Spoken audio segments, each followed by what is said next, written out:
On behalf of Coppin State University President, Dr. Anthony L. Jenkins, and Provost and Vice President of Academic Affairs, Dr. Leonte Lewis, welcome to Coppin State University's three-part web series on African American women and the 19th Amendment in recognition of Constitution Day. The series is being brought to you by the generosity of Maryland Humanities and Coppin State University's Constitution Day Committee.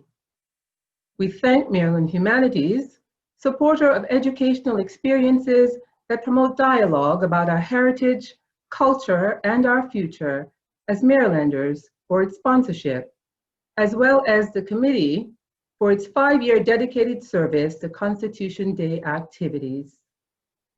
Why are we doing this? First and foremost, we're doing this to edify the populace on the importance of understanding and guarding their constitutional rights and privileges. Secondly, adherence to a federal mandate. As of 2004, federal regulations require institutions that receive federal funding to provide a program for students every September 17th about the Constitution. Coppin State University is an institution that receives federal funding and therefore presents this programming in compliance with the legislation. Thirdly, August 2020 marked the centennial of the ratification of the 19th Amendment, which was passed on June 4th, 1919 by the United States Congress, guaranteeing all women the right to vote.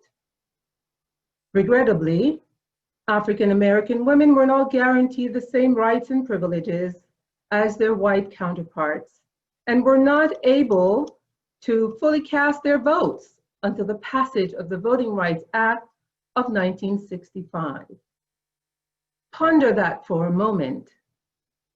Then ask yourself the following questions. Why did African American women have to wait so long to cast a vote? Why is it important for African American women and historically marginalized groups to exercise their democratic right to vote in all elections? To answer these questions, as well as others, this evening we are delighted to present A Long Walk for African American Women, 125 Years Journey for Voting Rights. Our first masterclass speaker is Dr. Joseph L. Tucker Edmonds, Assistant Professor of Africana and Religious Studies at Indiana University, located in Purdue, Indiana. His topic is Women's Rights as Civil Rights, Black Women's Suffrage and the Quest for Full Citizenship, 1895 through 1935. Dr. Edmonds also serves as the Associate Director of the Center for the Study of Religion and American Culture. He earned his Bachelor of Arts in Religious Studies and Economics from Brown University, his Master of Divinity from Union Theological Seminary, and his PhD in Religious Studies from Duke University. He is the author of an upcoming book titled The Other Black Church, Alternative Christian Movements and the Struggle for Black Freedom, scheduled to be published this fall. Following Dr. Edmonds' presentation, we will have a Q&A session. Join me in welcoming Dr. Joseph L. Tucker Edmonds.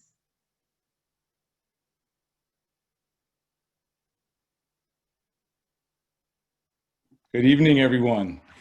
It is an honor to be with you this evening and to be a part of such an auspicious event where we will have a chance to discuss and to really engage the long history, or what we call the long civil rights movement, and the way that it impacts and shapes the larger issues around voting and voting access, and the way that we've all been impacted by this long history. I am honored to be a part of this event this evening and to take part in such an important kind of work, to think about the role of the Constitution and the work that it does today and throughout our histories and into our futures. So in order for us to have more than enough time this evening I want to get started right off the top and to get us into this larger discussion of African-American women's rights as civil rights. So I'm going to share my screen and we are going to get started.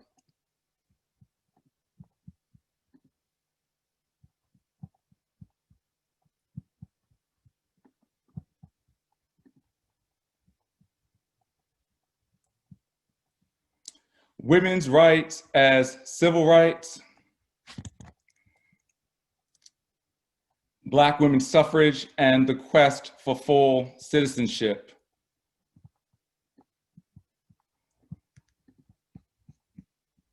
Today, my major goal is to look at the relationship between the civil rights movement and Black women's right to vote. While they are often theorized in opposition to one another, this presentation suggests that they are not only travel partners, but they have together created language and vocabulary that functions as the background of our legal theory, contemporary political organizing, and the way that we can move forward as a country and a group of people together. My goals for tonight is to look at the relationship between these two things. I want to first call out Black women's names. I want to think about this notion from Jarena Lee when she said, God called us first. I want to take a little bit of time repairing the breach between civil rights and the suffragist movement. I want to think about a new coalition. I want to finally create a discourse on Black women's suitability. And then I want to end examining the relationship between race, class, and gender.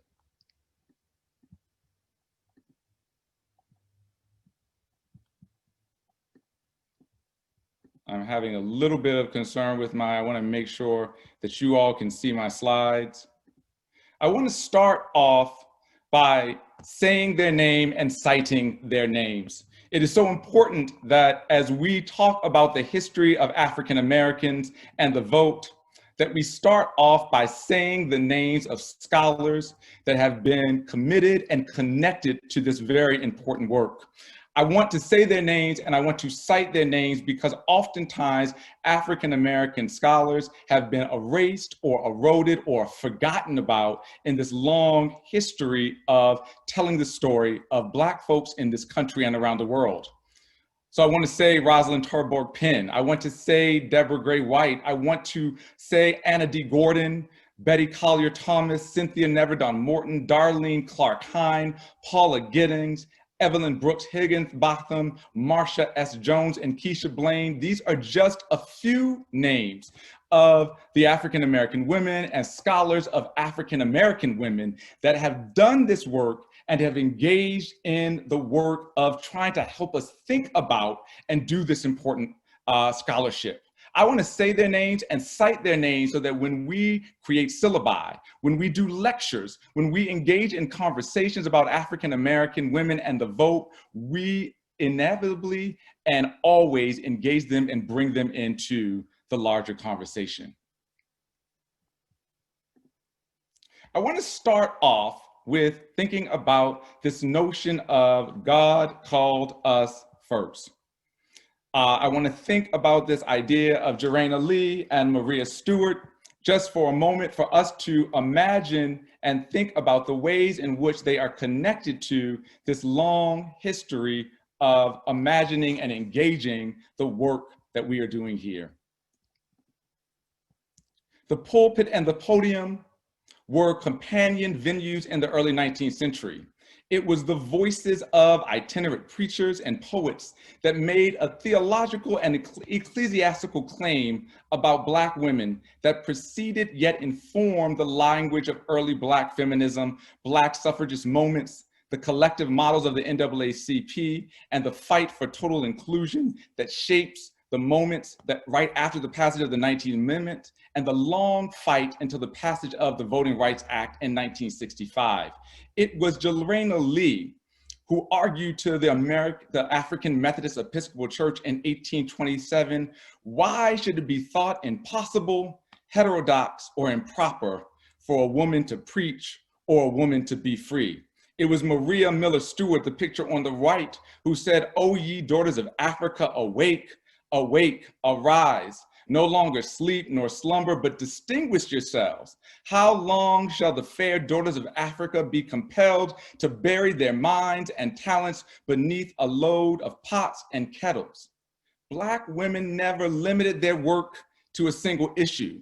Winning the vote was one goal, but it was a companion to securing civil rights, prison reform, juvenile justice, and international human rights. Living at a crossroads, for Black women, it was always intersectional, and they began oftentimes in their moments of faith. They began in their moments of deep understanding and called folks in to think about the ways in which they could begin to imagine this larger kind of question and issue. It was Anna Julia Cooper in 1893 who said, "The colored woman feels that the women's cause is one and universal. Not till then is a woman's lessons taught and woman's cause is one, not the white woman's, nor the Black woman's, nor the red woman's, but the cause of every woman and every man."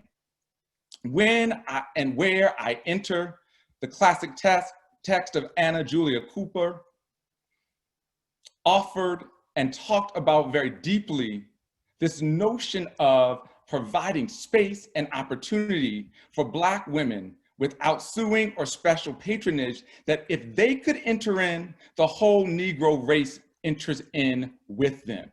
And so as we think about this notion, that they were called first by God, and then secondly, they were called to enter in, that they provided us a permission and a proviso to enter into these larger views and to this larger work.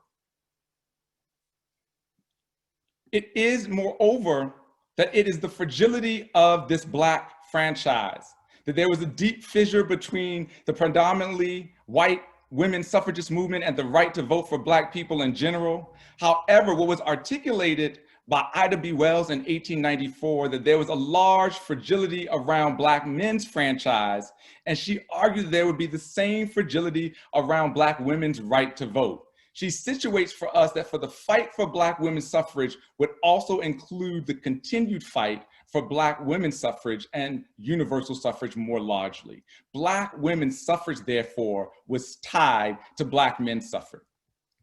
She said that even though it gave him the right to vote, it also denied him the protection. He believed that in that small white ballot, there was something subtle which stood for manhood as well as citizenship. And regardless of numbers, the colored people found themselves voiceless in the councils of those whose duty it was to rule.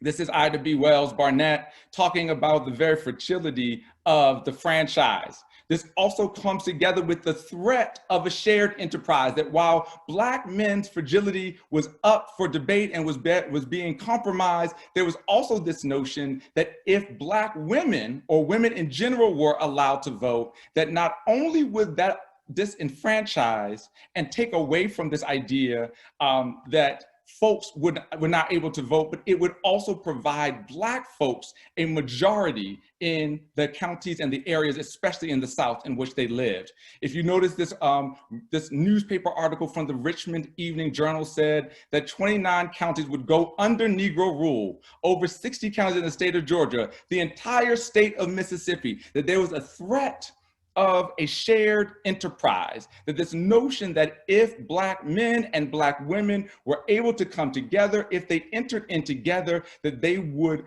in some ways create a problem for these larger issues. And so as a result of that, there was this idea and this notion that groups of people needed to join together, that African-American organizations could not work in isolation, but they needed to collaborate. They needed to come into conversation with one another. It was the Crisis magazine under the tutelage and leadership of W.E.B. Du Bois that began to articulate clearly and powerfully for this particular notion, that Black men's well-being was contingent upon African-American women's well-being. In the very early days of the Crisis magazine, it was clear. It says, the South proposes to keep the colored woman from voting in the exact same way in which it has disenfranchised or disfranchised colored men. Can it do it?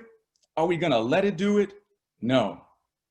Let every Black man and woman fight for the democracy which knows no race or sex. Again, this was the notion in the early days and excerpts in the Crisis magazine that these other organizations were working together to create the conditions under which not only Black male suffrage, but that universal suffrage would be given to all of those that were engaged. Every argument for Negro suffrage, it was argued in the pages of the Crisis magazine, is an argument for women's suffrage. Every argument for women's suffrage is an argument for Negro suffrage. Both are great movements in democracy. Again, what we are trying to see and what we are seeing most clearly here is that there was a shared connection, an understanding that women's rights and African-American women's rights and African-American males' rights were deeply and completely connected to one another. They go on. He says, the enfranchisement of women means the doubling of the Black vote at the point where the vote is needed.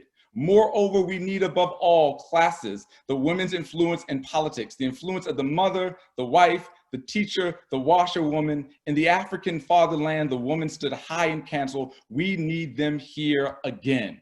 Finally, votes for women means votes for Black women. They are in the United States, 3 1/3 million adult women of Negro descent. The enfranchisement of these women will not be a mere doubling of our vote. It will tend to stronger and more normal political life.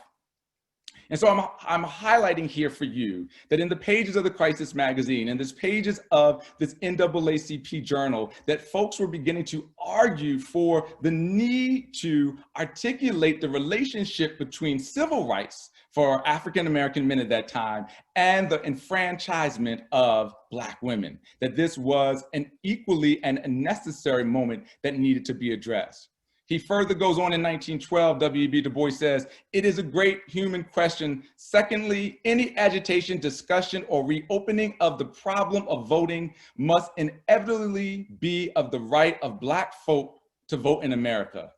Essentially, the arguments for and against it are the same in the case of all groups of human beings. This renewed commitment to human and universal suffrage, this idea of the radical nation and notion of all human beings, meant that African-American civil rights organizations were deeply connected and tethered to the questions and concerns of what was going on in the larger world. But I want us to take a step back for a moment and just help you to understand that this Black elite and this uplift and this project of coalition building did not happen out of nothing. That it began and it was formed and shaped by the back and forth and the intervention of Black women who were saying, if God called us first to the podium, like Jarena Lee and Maria Stewart said, then he also called us to the places of politics, to the Council of Economics, and to be engaged in this critically important work of bringing together and thinking about the right of universal suffrage, right? So if we look back at the history just for a brief moment, we see that in the late 1800s, in 1887, we have these beginnings of the National Afro-American League. These were leagues of folks that were fighting for the voting rights and the protections of African-American men, especially as their voting rights were beginning to be eroded after radical Reconstruction. This league, however, was joined by Black women who felt the need and recognized their obligation to protect the interest of Black men, and ultimately that their entrance into suffrage was going to be dependent upon the protection and the consideration of Black men's ability to maintain their suffrage at that time. If we fast forward just 7 years, you have the founding of the National Association of Colored Women in 1895. This was an organization that emerged specifically to say, not only do we need to protect the interest and concerns of African-American men, but we need to create our own organization that stands in contrast and distinction to white suffragist movements and begin to think about the ways in which we can begin to organize Black women so that they too can enter in and enjoy and engage and be a part of the franchise. Again, this National Association of Colored Women was called together to do this very important and clear and critical work in the life and the lives of radical enfranchisement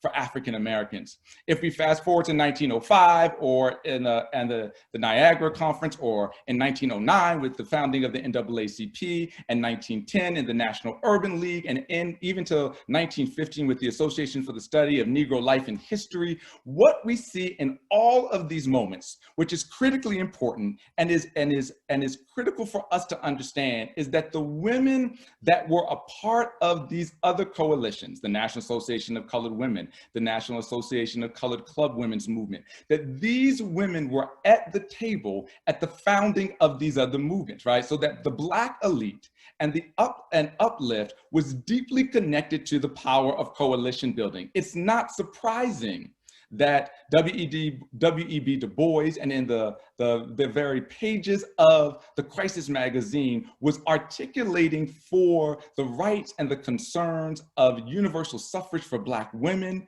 because at this time, and as a result of the founding of these organizations, these Black women were actively involved. We see Ida B. Wells Barnett, we see Mary Church Terrell, we see numbers of women who were a part of the National Association of Colored Women, who had been involved in the anti-lynching campaign, who had been participating in their club movement, were all connected to the founding of these other critical civil rights organizations. So I want to stop just for a moment and remind folks that when we think about civil rights, when we think about the linkage between civil rights and the American project, when we think about the linkage between civil rights and the quest for democracy, we often and always have to remember and say the names of the Black women that were actively involved, not only in the founding of these movements, but provided these movements language and norms and terms that were critical to their evolution and overall involvement. One of these critical women was Mary Church Terrell. And the reason that we highlight Mary Church Terrell in this particular moment is because of the critical work that she did, not only in helping to found these movements, not only being on the board and a representative at these places for both the NAACP and the National Urban League, for the work that she did in the District of Columbia, but also the work that she did in organizing Black women, right? And particularly the work that she does, and I want to highlight this for you all as we work through these slides and think through the implications of this critically important work, is that Mary Church Terrell and the National Council of Black Women, of Colored Women, are introducing for us what we understand as the term or the idea of intersectionality, right? We've all heard of this term, or we've all thought of this idea of race, class, and gender. Mary Church Terrell and Anna Julia Cooper and the women that I named before her, Jarena Lee, Maria Stewart, all of them introduce for us and evoke for us this idea that it's not just about race, but it's about gender and race. And she says, while Black men can enter in, while Black men have one burden, she said in the 1940 text, A Colored Woman in a White World, I enter in with a double burden. And she articulates for her audience, she articulates for the generations of Black feminists and Black womanist thinkers that will emerge after her, that intersectionality, that this double burden, that this collection of oppressions, right, class, gender, and race, shape one's ability to intersect, to engage, and ultimately to participate in democracy. She was saying, yes, we all enter in together, but we enter in differently.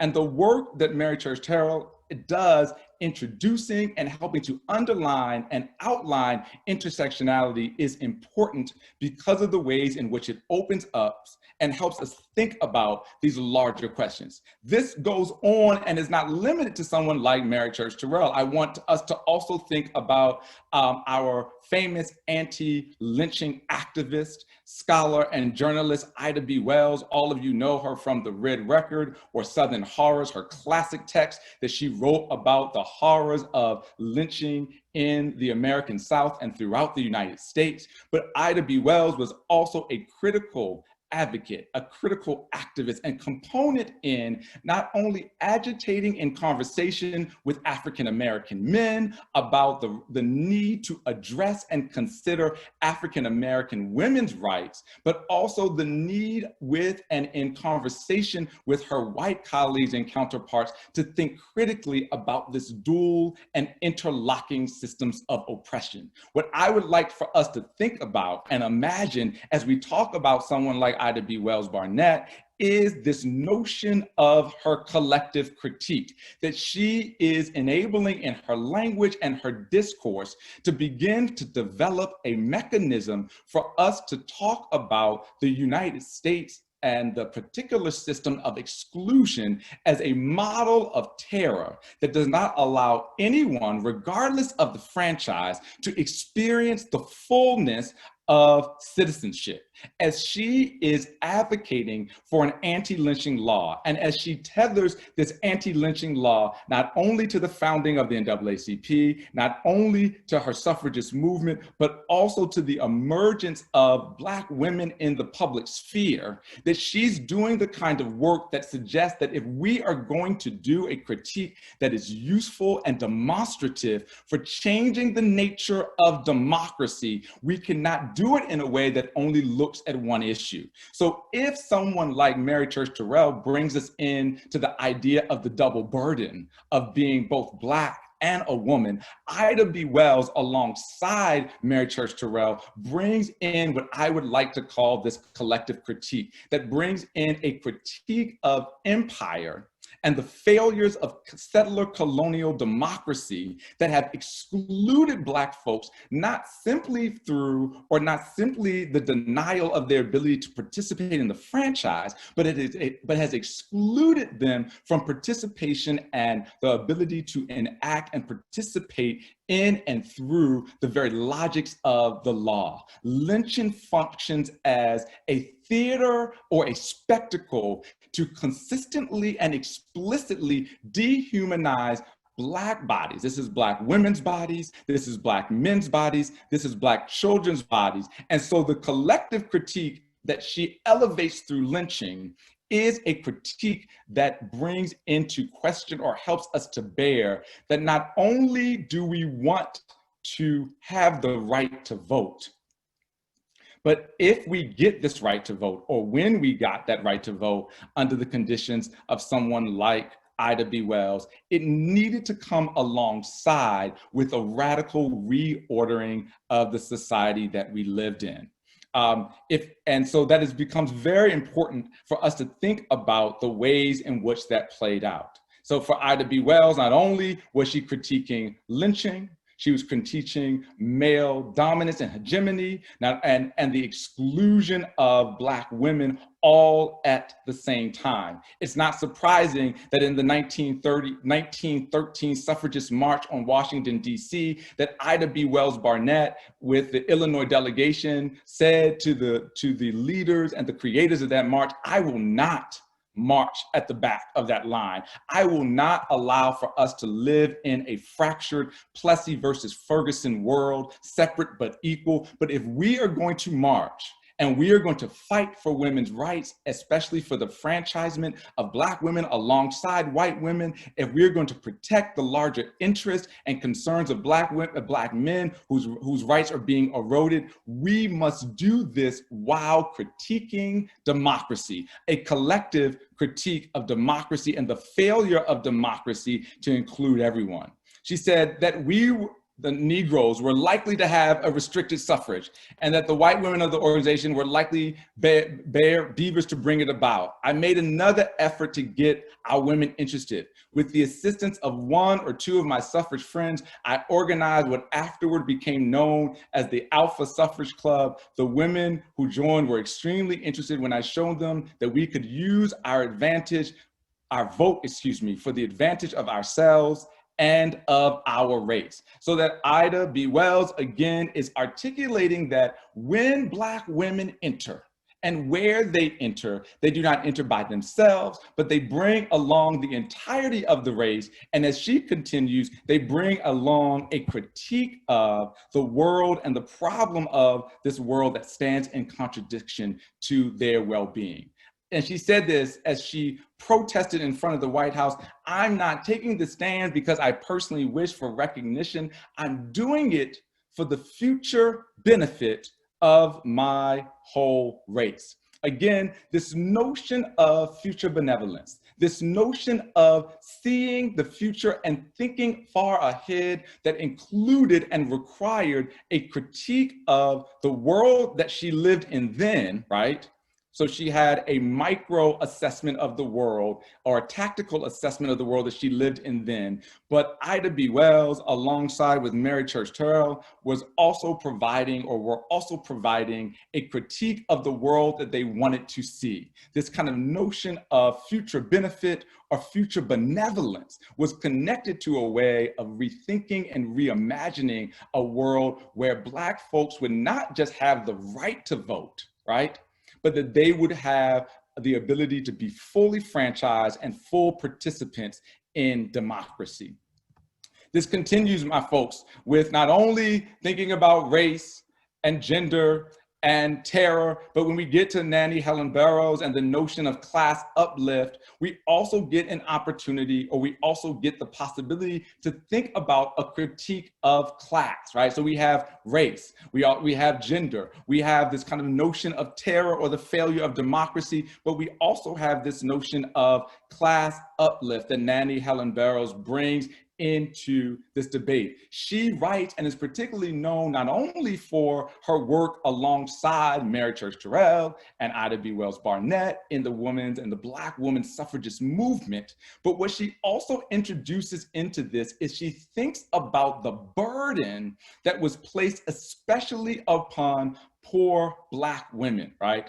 One must remember at this particular time that not only were we imagining and dealing with the racial terror of lynching, not only were we going through the redrawing and the reconsidering of the franchise for Black men, but in addition to that, we are experienced, especially during the latter years of Nannie Helen Burroughs and her attention to class uplift, is that we are also experiencing the ways in which the depression and the collapse of the economic engine for Black bodies created a space where we also needed to re-intervene or intervene once again and push forward the idea that we needed to address these deeper concerns and issues, not only about enfranchisement, but about if we were going to enfranchise people, how were we ultimately going to protect their long interests and needs as we moved and operated throughout the world. I wanna go and think about this kind of notion because Nannie Helen Burroughs, and then also here Augusta Chisel, who is a famous Baltimore activist and was actively involved in creating Black club and women's voting movements throughout the city of Baltimore. These two women are important. And I want to highlight this and I want to kind of connect this for you because not only do they deal with the idea of enfranchisement, but after the franchise, just as we were told in the intro, the franchise did not guarantee voting rights for Black women. It did not even consolidate the voting rights for Black men at that time. That we were living in an era and a moment of continued and persistent racial terror, right? And so this persistent racial terror was not only doubled down or as a result of race, it was not only doubled down for Black women as a result of gender, but it was a triple burden, if you will, as a result of Black women and class, right? When we think about the role of the Black female domestic, when we think about the role of Black women's vulnerability and economic exigency, that these Black club women, these Black voting women, these Black suffragists, they did not stop with the franchise. That's very important for us to to understand. Both Nannie, Helen Burroughs during the Depression and Augusta Chisel are just two primary examples of the ways in which there was an articulation and a redoubling of their efforts to not only protect the interests of the elite, to not only protect the interests of those folks that had access, and that was very limited, but for us to protect the interests and concerns of women who found themselves on the lower tier of the economic ladder. She said the franchise, as she's referring to right here, it will give women power to protect themselves in their person, in their property, in their children, in their occupation, in their opportunities and social relations. It will enable them to get done what ought to be done. So it will make all classes of women more nearly equal with men and with each other. This is a particular and important and a critical intervention that Augusta Chisel is providing us right here, that she's talking after the passage of the vote, that we need to protect these folks, that we need to protect these interests, because in order for them to get done what ought to be done and to protect the concerns and the values that are associated with their rights and their interests and their concerns, they must engage in this critical work of protecting class, right? So if you've been following through and listening to this lecture and hopefully kind of following this timeline, what I'm trying to articulate is that when we think about this long right and this long road for women's voting rights, what we are also articulating is a long road and a long unpacking of the long civil rights movement. We are thinking through and imagining the ways in which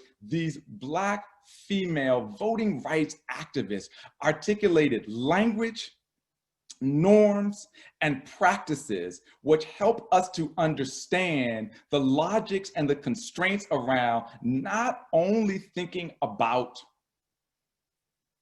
the franchise, though it is important and it is critical, and it is a part of what we are celebrating today for Maryland Constitution Day, but also thinking about the radical consolidation of Black folks and Black communities in our country and throughout the world. That they are talking about race, class, terror, and gender as a result of or in conversation with this larger and longer fight around the 19th Amendment.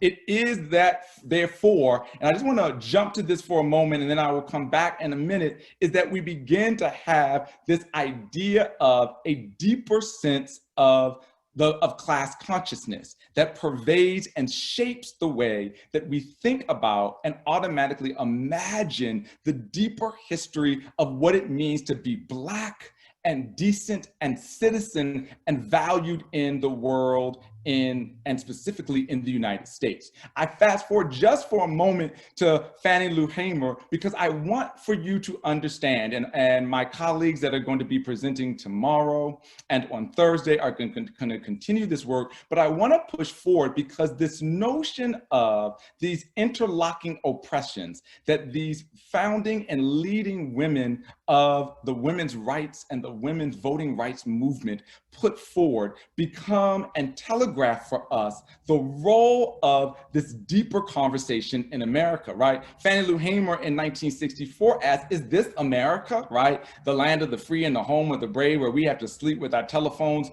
off of the hooks because our lives are being threatened daily because we want to live as decent human beings. Fannie Lou Hamer was the same woman who was going around with Ella Baker and trying to pull together working class voters, trying to participate and get folks to vote and get ready for the Voting Rights Act of 1965, right? So again, this language of class becomes doubly or critically important as we think about the history and the ways in which we've been moved and pushed to think about this long history and the long reach of African-American women's rights as civil rights. I want to keep going on one more for you to think about the work of Frances Beale in 1969. Again, what we have here is folks are unpacking the work of Mary Church Terrell, of Ida B. Wells Barnett, of Augusta Chisel, of Nannie Helen Burroughs. This is now being unpacked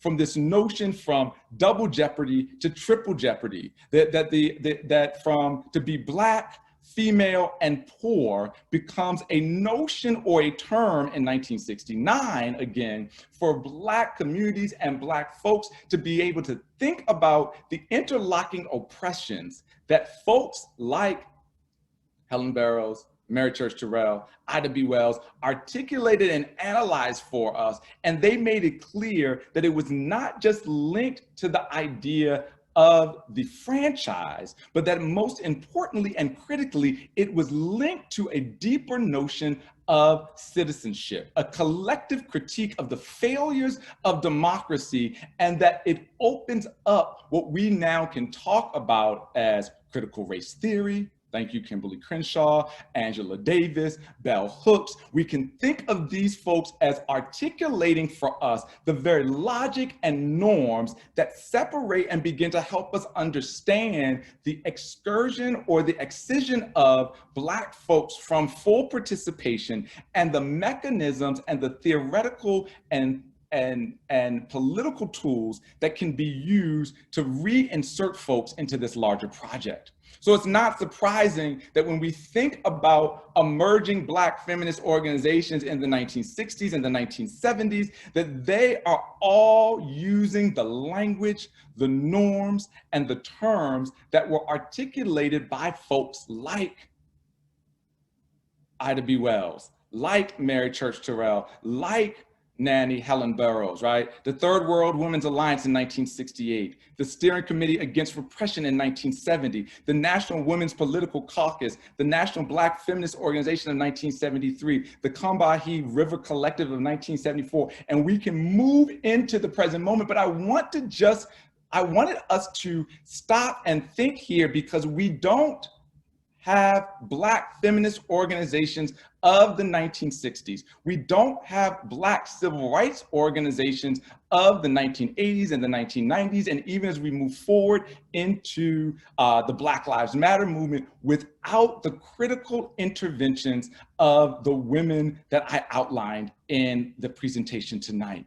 We need the work and the interventions, the political genius, and the persistence of Mary Church Terrell, Ida B. Wells Barnett, Nannie Helen Burroughs, Augusta Chisel of Baltimore, Maryland. We even need to go all the way back to Jarena Lee and Maria Stewart and Anna Julia Cooper when we begin to articulate the kind of the basic frame and organization of Black feminism as being concerned not with Black feminist autonomy or Black female autonomy or solely Black female agency, but back to the words of Anna Julia Cooper and back to the words of Mary Church Terrell, that these early Black feminists provide us of terms and norms and values to say that when and where I enter, so does the entire Negro race enter with me.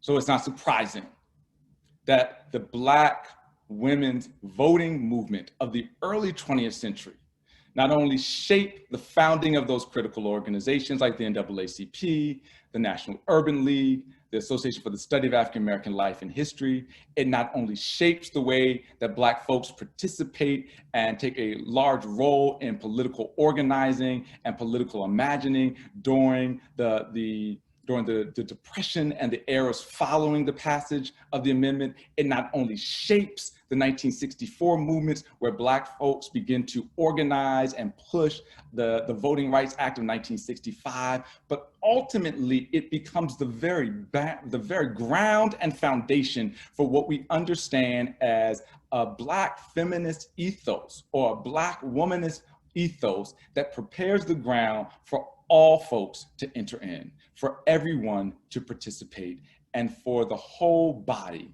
to engage and experience this idea of citizenship and belonging that was at the very root of Black women's desire to not just gain the franchise, but to become full citizens who could change the very nature and ideas of the United States and create a space where everyone and anyone could fully participate.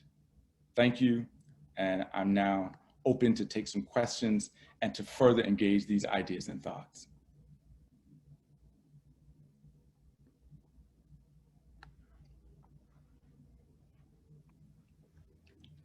Thank you so very much, Dr. Edmonds, for a very captivating, insightful, I'm sure for many, presentations. At this juncture, we will take queries. If you have a question, simply write it in the chat, and then I will acknowledge it. While I'm waiting for you to put your queries in, I have to say that your comment about the Black women's suffrage being tied to the Black men's fight or their fragility of sorts resonated with me, in that it appears that even 100 years, 200 years, 300, 400 years later, that statement holds true today. Yeah. It holds true today. And so as we, the threat of the shared enterprise, and particularly in the South, and when you mentioned something about Mississippi, yes, and you think about that, today, even in our, as we wait for an election to come on board, those issues still have credence. All right, still have no queries. Let's not be shy, people. Yes, I mean, I do want to really highlight the work that I was trying to bring out in this conversation. There's some great work that is being done right now, both contemporary scholarship, but also the work that can go from forward. And it's called Southern Horrors. And then you can also read The Red Record. Those are both texts by Ida B. Wells Barnett. And you will see very clearly how she connects both lynching, a collective critique of the failure of democracy, alongside with the full participation and protection of Black women's well-being and rights, right? And so if you go back to that text, you'll be able to see how she weaves that in, and how, as Black women enter into the conversation, that they very clearly articulate the need to attend to intersectionality, to attend to the ways in which it affects everyone, and for a deep and abiding attention to how we need to think more critically about the failure of Western democracy, or what we call settler colonial democracy. Very well, very well. Other queries? You're absolutely getting some good accolades. You must have done such a wonderful job that you've answered all their questions, and so they're just thanking you. Well, and I wanted to apologize for the beginning. I was trying to share my screen, but I want folks to understand that it's so important, as I was trying to share the screen and make sure that we were highlighting the work of Black female theorists here in Maryland, here throughout the region, here who have done this work. And so, yes, I am a person that has benefited from that work and from that deep theoretical engagement. And so what I'm talking about today is not my own creative and intellectual genius, but it is about a collection of the work, really, that African-American women throughout the academy have been doing about the critical role of African-American women and their push for universal suffrage and the ways in which it's shaped Black citizenship more broadly. Thank you. We do have a few queries. One is, do you think the burdens of being Black, a woman, and poor still exist today? I definitely do. I mean, I think that this notion of the burdens of being Black, a woman, and poor jumps out over and over again in the work that we're seeing, especially with the Black Lives Matter movement, especially with the Say Her Name movement, especially with all Black Lives Matter movement. We're talking about Black women, Black queer women, Black trans women, that these burdens show up time and time again. And so we want to think about the ways in which their interventions help us do work not only for Black women, but really that their interventions help us think critically about how we can provide and create a better union for everyone. Thank you. Another question. What was the role of Black sororities in this movement? Yes, yes. As I was working through my slides and trying to stay in time, I realized that, if we go back to that slide where I show Ida B. Wells, and when she was joining that 1913 March on Washington, and she said she wasn't going to stand at the back of the march because this was not only the opportunity for Black women to get the right to vote, but it was also the opportunity to collectively critique the failures of democracy, that also the women of Delta Sigma Theta, the women of Alpha Kappa Alpha came out of Howard University and also lined up on that street in 1913, right? To begin to push and to think about the ways in which they could be, that they were a part of and critically connected to this role. So I could have done a whole nother talk on the role of sororities and fraternities. I was primarily focusing on these larger groups and the ways in which they interacted with other civil rights organizations during the early 20th century. Very well, thank you. Another query. What is the role of white allies in Black feminist movements of today, and are they necessary? I think that this is a good question, and I really thank the person who asked that question, because I think that I did not spend a lot of time in my history talking about really the failure of white allies during the 19th century. And I know that many of the historians on here would be able to talk very powerfully that many of the white suffragettes at that time were struggling with this notion about how to balance their interest over and against either the interest of Black men, right, as they push back against the 14th and the 15th Amendment, and the interests or concerns of Black women, right? So these white allies in the late 1800s, early 20th century were not really that great allies in many moments, right? They often asked for Black men or Black women to take a step behind. It was the white suffragist movement that basically asked Ida B. Wells and Mary Church Terrell and the National Association of Colored Women to stand at the back of the march, right? So, okay, that's the history of allies. I do, however, think there is space for allies that are willing to do the collective critique, right? That someone like Ida B. Wells and Mary Church Terrell were trying to bring in. If you're willing to engage in an intersectional critique, right? That I think that what I was arguing through my talk tonight is what we are introduced by these early leaders. That if white allies are willing to do that, to critique their class privilege, their racial privilege, even their gendered privilege in relationship to certain bodies and certain people, and engage in that work, then they can be involved. We need white folks at the polls. We need white folks registering people right now. We need white folks to say that voter suppression and gerrymandering and pushing people out of and the felon laws that deny folks access to the franchise is a problem, right? So white allies have to come in and say that this can't be about them or their candidate, but it has to be about the full citizenship that we are trying to create in the US. Thank you, thank you. There's a question about your concept of triple jeopardy. Do you think the burdens of being Black, a woman, and poor still exist today? I think that we do. We see this triple jeopardy show up time and time again, that poverty, that lack of access to education, that the failure or the inability for folks to be able to connect with or have access to knowledge and concepts consistently, and what I would call create a very logic which makes it very difficult for impoverished and poor folks, Black women and Black men, to actually fully engage and participate in the democratic process. Thank you, thank you.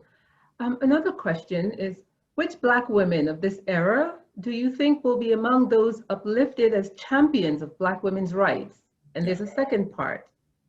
The person is thinking of women such as Maxine Waters or Camilla Harris. What will be their legacy?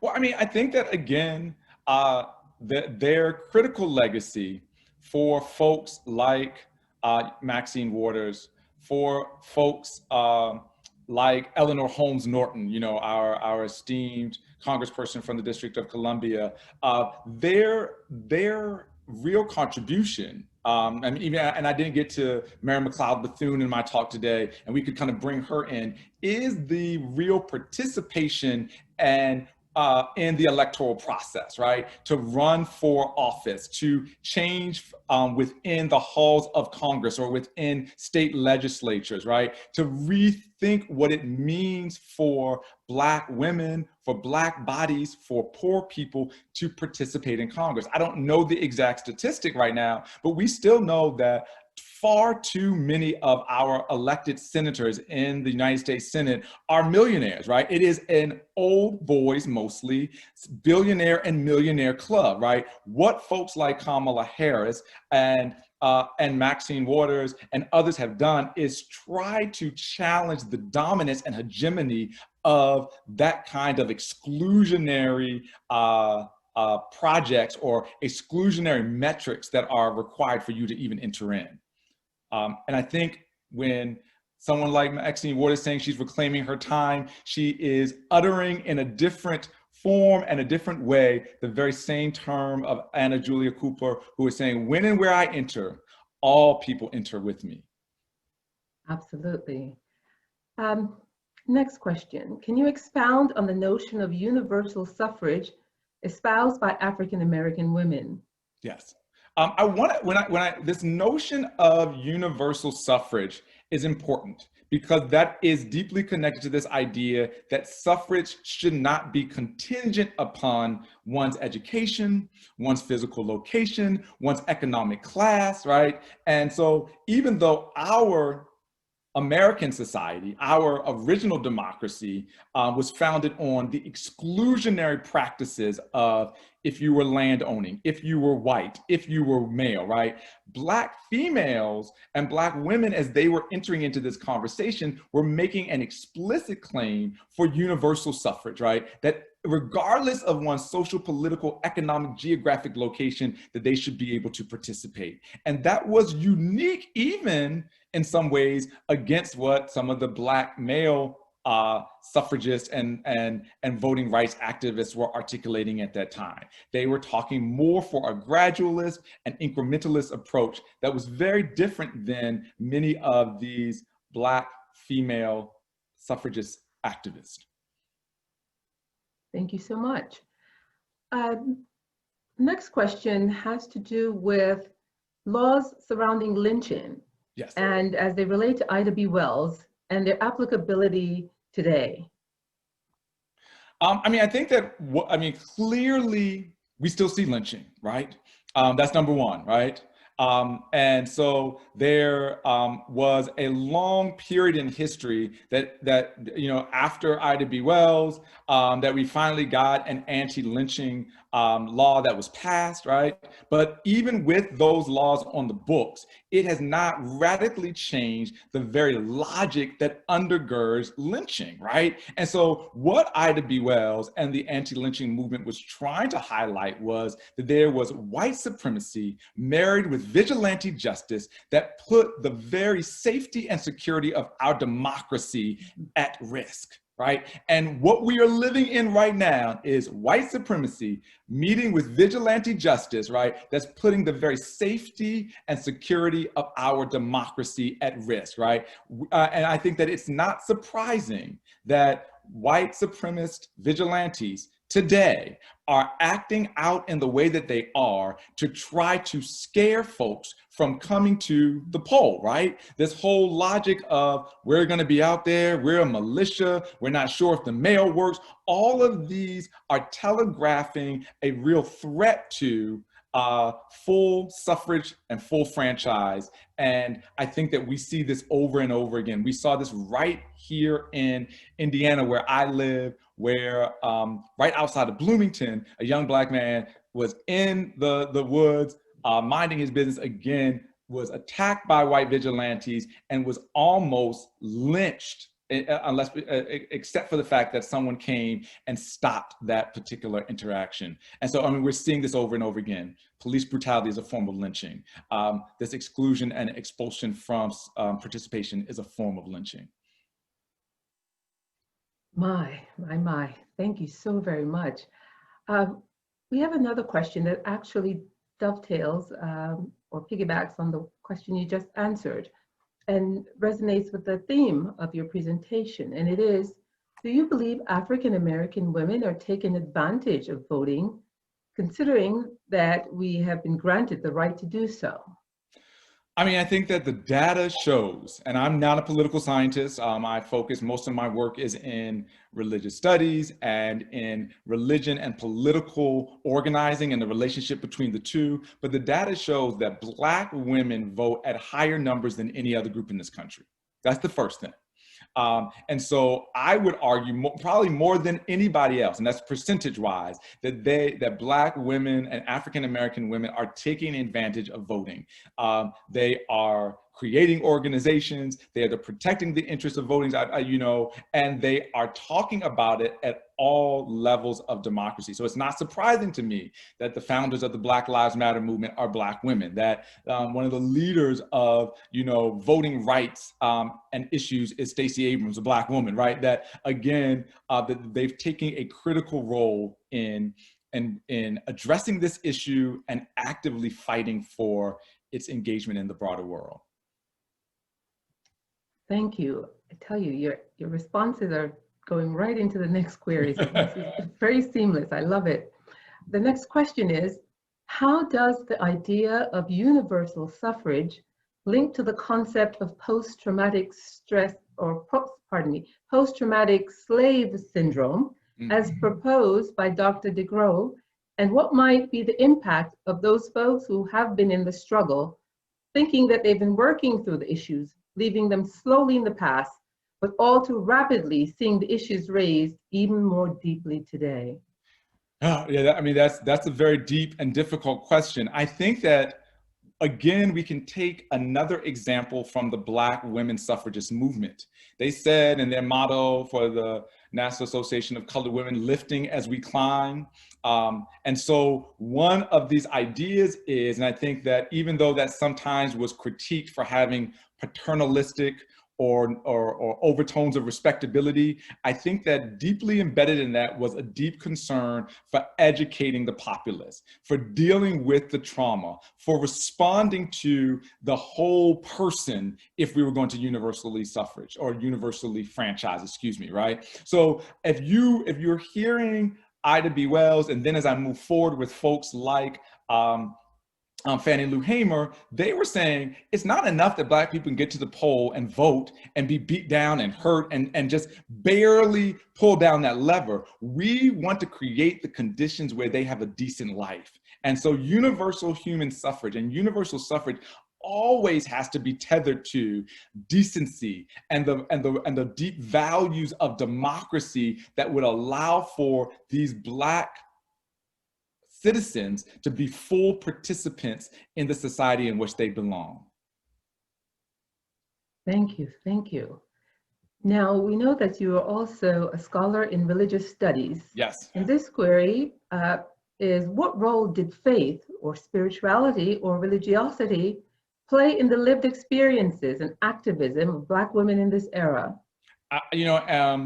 It's critical. I wanted to start, I started off with this idea that God called us first, right? That Jarena Lee and Maria Stewart, that they honed their activist sensibilities in the very crucible of the Black church tradition or the Black religious tradition, right? They learned to articulate their radical sovereignty, their radical humanity and subjectivity in the Black church. And then that language and those ideas were then deployed in the public sphere. So we can't have Anna Julia Cooper, Mary Church Terrell, all of these folks, Ida B. Wells, all these folks were religious women, right, who were connected to the Black church, who were connected with Black religious organizations and institutions that use scripture and uplift in the way that they talked about the call and the role to engage. But we also have to think about not only their work as using that language, but the ways in which that language radically shaped Black women's understanding of their full subjectivity. When Jarena Lee says, if I can be a preacher, I can also be free. When Maria Stewart said, let me put down these pots and these pans and these Taylor clips and let me get out and engage the people, they were using scripture and the Black church and theological resources to make an argument for their full participation in the larger society. Thank you. We've got time for about 2 or 3 more questions. Yes. The next one is, does the Black woman's experience of racism, sexism, and classism complicate our lives as women? And will these challenges ever be inseparable?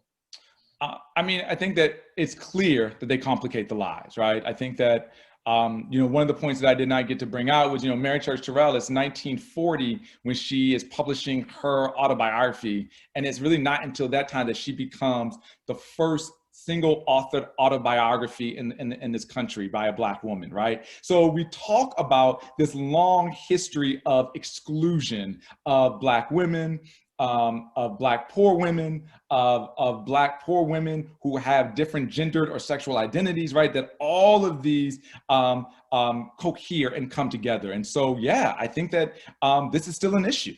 I think that the pioneering work that these early suffragist women did and shows up in all of these other folks that I was trying to highlight very quickly at the end, right? You don't get Angela Davis, you don't get Bell Hooks, you don't have Kimberly Crenshaw, you don't have the new Jim Crow, and all of those folks without Michelle Alexander, without a critical engagement of this race, class, gender, and sexuality critique.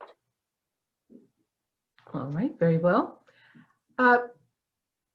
Could you speak a bit more about the relationship of, you spoke before about Black women in articulating a universal vision of Black civil rights that would apply to men and women. So can you expound on their relationship with men of various movements for civil rights? Were they receptive to these ideas? Yes. All right, go ahead. Yes, There's another part. Keep going, sorry. And the last part of the question is, how can we conceptualize gender relationships within Black liberation movements? Yes. I think that that's a critical question. I think that we saw very early on that Black women theorize their importance and relationship to the broader populace or to the broader group. And so from Anna Julia Cooper all the way to Ida B. Wells and Mary Church Terrell, that they were all arguing that you can't do Black liberation without everybody at the table. It's no Black liberation if just Black women are free. There's no Black liberation if just Black men are free. And I think Black women have been saying that from the beginning, right? And they've been educating Black men on that issue, right? So that when Mary Church Terrell and Ida B. Wells Barnett show up at the founding of the NAACP, and as these founding members, they are articulating that the only way that we are going to do this and do this well is if we attend to the whole Black community, the whole Black family, right? And so the lessons learned there is that them being at the table shaped the language of someone like Du Bois. Like Du Bois, if you guys remember all of the quotes that I was reading from the Crisis magazine, that's Du Bois saying that because he had these powerful Black women at the table basically saying, this is how we're going to talk about Black liberation. This is how we're going to talk about Black enfranchisement, right? I didn't bring up that also in 1936, that, or a little bit later, A. Philip Randolph is using that same language when he's talking about representation in unions and the Brotherhood of Sleeping Car Porters, because Black women are at the table with him and with these groups. We have to push for, we need to be uncompromising in having Black women at the table and engaging their critiques and ideas as we think about radical liberation and radical transformation. These gender neutral, or excuse me, gender only tables become very problematic when they don't do that work and think critically across and in between these lines. Thank you, thank you. We're going to go back to a query relative to religion. Okay. And so please share how Nannie Helen Burroughs challenged the Black Baptist Church's paternalism and sexism. Yes, and I mean, we could talk for days about that, right? Nannie Helen Burroughs, Jarena Lee, Jarena Lee was with the African Methodist Episcopalian, Maria Stewart with the African Methodist Episcopal Zion movements, and others. We have folks, you know, throughout history that have shown that they were going to stand up to the ecclesiastical hierarchies that try to devalue or to erase the role of Black women. Nannie Helen Burroughs was critical in saying that Black women were not only making up the vast majority of these Black church communities and institutions, but that they were critical to the Black church's impact on the well-being of their membership, right? The Black men, the Black children, and the Black community. And so Nannie Helen Burroughs is again another example of how when we include and engage the critique of this intersectional critique at the table, that we really produce something that is far more productive for citizenship, belonging, and a radical critique or collective critique of the failures of democracy, right? Nannie Helen Burroughs basically said, patriarchy is not only problematic for women, it's problematic for all Black people. Indeed, indeed. Shifting gears just a tad, and this will probably be the second to last question. Yes. It has been stated that the Me Too movement is another means of lynching our Black men. Do you think there's any truth to that belief? You know, I think that we've got to be careful and very careful when we engage in an assignation of a movement and only view it from the perspective of a group or an ideology that attempts to erase all of the benefits of the movement. And so let me break that down really quickly for you. Black lynching, anti-Black white supremacy is deeply embedded in every movement that's constructed in this country, because white supremacy is deeply embedded in every movement that we construct in this country, right? So when we think about reform movements, when we think about the creation of new institutions, white supremacy is there. It is there, it is dominant. And so what I think I would rather us ask is not, is it in its foundational understanding a means of lynching our Black men, but how is it that when we start these movements, we start out by being very thoughtful and critical about the ways in which certain groups of people are going to be disproportionately disadvantaged. And when you start a Me Too movement, and you say, we're gonna take down men who have unfairly and unjustly harassed and harmed and violently impacted women, we know that in this country, what is going to happen is that white supremacists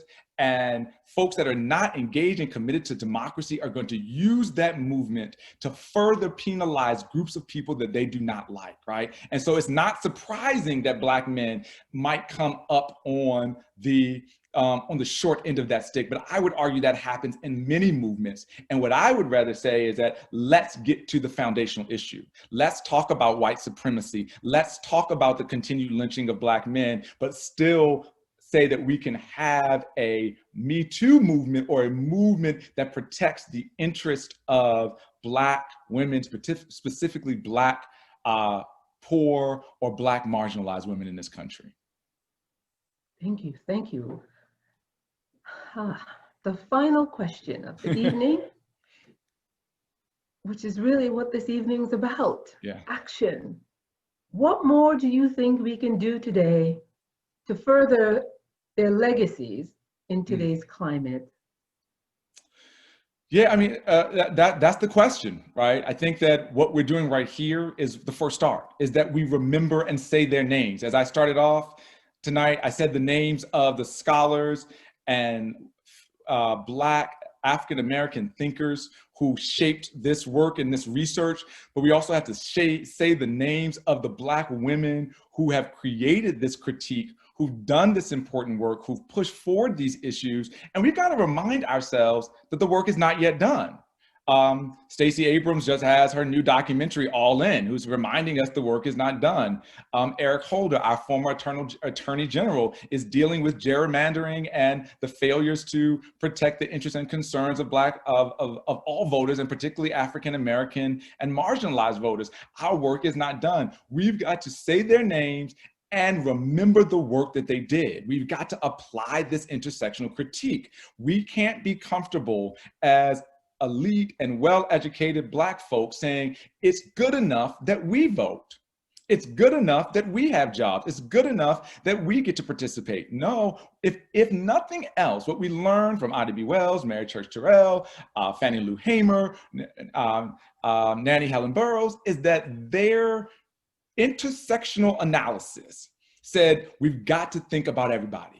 We've got to engage all folks. We got to think about those folks who are incarcerated. We got to think about the folks who don't speak English, right? Who are from the Caribbean or who are migrating here from the continent or from Latin America. We've got to think about all people and the ways in which they're being excluded. And I think that takeaway is powerful.